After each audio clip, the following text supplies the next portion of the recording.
नमस्कार, मी अरमान पठाण. आपण बघत आहात शार्प न्यूज. आपलं शहर, आपलं गाव, आपली बातमी आपल्यापर्यंत पोहोचवण्यासाठी शार्प न्यूजची टीम नेहमीच कार्य करत असते. आजच्या ओसिया नगर वृंदावन कॉलनीच्या या नूतन रस्त्याचं लोकार्पण सोहळ्याप्रसंगी मंचावर उपस्थित असलेले आदरणीय मुखा वकील साहेब, माझे मार्गदर्शक सुरेश नाना तापडेजी, आपले सर्वांचे लाडके नगरसेवक मदन बापू गायकवाड, राजेंद्रजी शेलार आणि कॉर्पोरेशनचे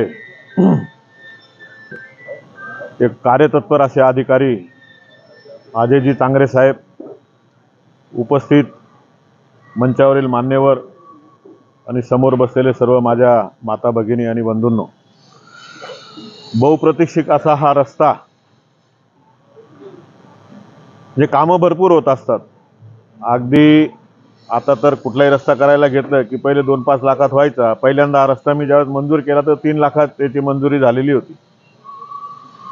परंतु या अतिक्रमणामुळेच आणि तत्कालीन स्वीकृत नगरसेवक तेच या प्रॉपर्टीचे मालक असल्या कारणाने आणि त्यांना स्वीकृत नगरसेवक मीच केलेलं असताना जेव्हा त्यांना कळालं की हा रस्ता केल्यानंतर माझं अतिक्रमण म्हणजे आज जेवढं काही अतिक्रमण असेल किंवा माझं प्रॉपर्टीला काहीतरी धक्का लागेल, व कुठंतरी सहकारी असल्या कारणाने तो फंड्स माझा त्या काळात लॅप्स झाला. म्हणजे तुम्ही विचार करू शकता, ती 2004च्या आसपासची गोष्ट आहे. म्हणजे 20 वर्षे जी तुम्हाला जी लागली ती ह्या एका कारणामुळे पण लागलेली आहे.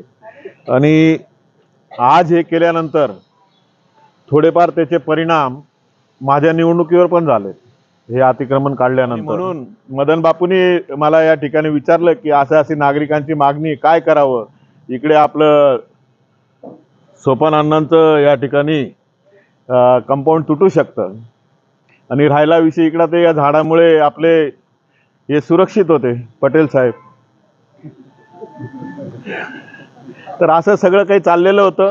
पण एकदा निर्णय झाला महावीरच्या, आमच्या आणि बाकी सगळ्यांच्या बऱ्याचशा आमच्या तिकडं नाक्याकडे बैठका झाल्या आणि मग निर्णय घेतला की आता काही जरी झालं तरी काढायचंच. मग आयुक्तांवर तसं प्रेशर टाकलं आणि त्या पद्धतीने पुढचं सगळे सोपस्कार अजयजी चांगरे साहेबांनी या ठिकाणी पार पाडलेत आणि लगेच ताबडतोबीने हा रस्ता मंजूर करून घेऊन या ठिकाणी आज काम पूर्ण झालेलं आहे आणि त्याचं लोकार्पण आज आपण या ठिकाणी केलेलं आहे. विषय रस्ता लोकार्पणाचा नाही, पण आज जे समाधान आमच्या अनेक, मी आता सुरुवातीला जे सांगत होतो की मोठमोठी कामं होतात.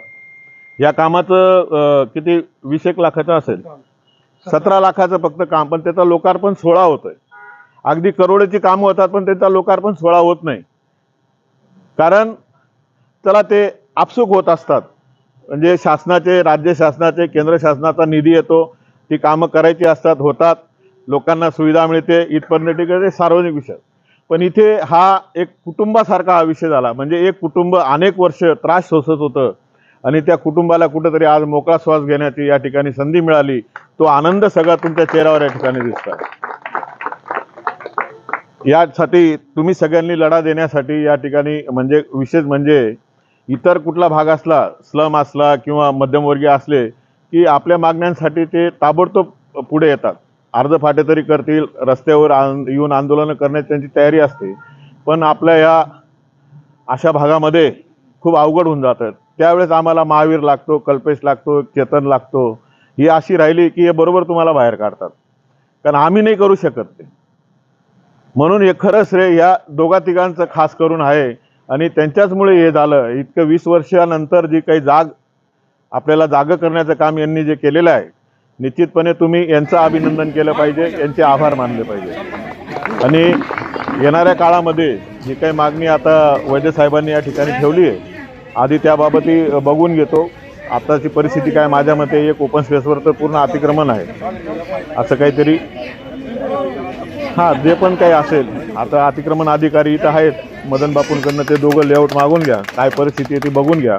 जे अतिक्रमण असेल ते लगेच काढून टाका आणि पुढचं आपण नमो उद्यान असू द्या, पण महानगरपालिकेकडनं आपल्या कुठल्याही पद्धतीने आपण जरी 2 असतो, मी बोललो होतो निवडणुकीनंतरच्या भाषणामध्ये कल्पेश होता, आपण जरी 2 असतो तर आपण 18ला 100% भारी पडणार आहोत. आणि त्यावेळेस हे पण सांगितलं की हे 18 चुकीच्या पद्धतीने निवडून आलेले आहेत, हे कायम बाहेरच राहतील आणि यांच्यापेक्षा निश्चितपणे 10 पटीने काम आपले भाजपचे दोघं नगरसेवक या ठिकाणी करून दाखवतील. आपल्या कामांमध्ये कुठल्याही पद्धतीचा फरक या ठिकाणी पडणार नाही, एवढी ग्वाही मी तुम्हाला या ठिकाणी देतो. एवढी विनंती या चांगल्या कार्यक्रमाच्या प्रसंगी मी आपल्याला करेल. आणि या ठिकाणी मला बोलवलं, माझ्या हातून या वास्तविक पाहता याच्यामध्ये मी माझं फक्त जे काही चालू होतं ते फक्त फोनवरच होतं. मी काय प्रत्यक्ष तुमच्या आंदोलनात आलो नाही, काही नाही, पण जे करायचं ते फोनवर केलेलं होतं. तरीसुद्धा तुम्ही त्याची जाण ठेवली, मला बोलवलं, माझा या ठिकाणी सत्कार केला, माझ्या हातून याचं लोकार्पण करून घेतलं. त्याबद्दल मी आपल्या सगळ्या कॉलनीवासियांचे या ठिकाणी आभार मानतो. धन्यवाद.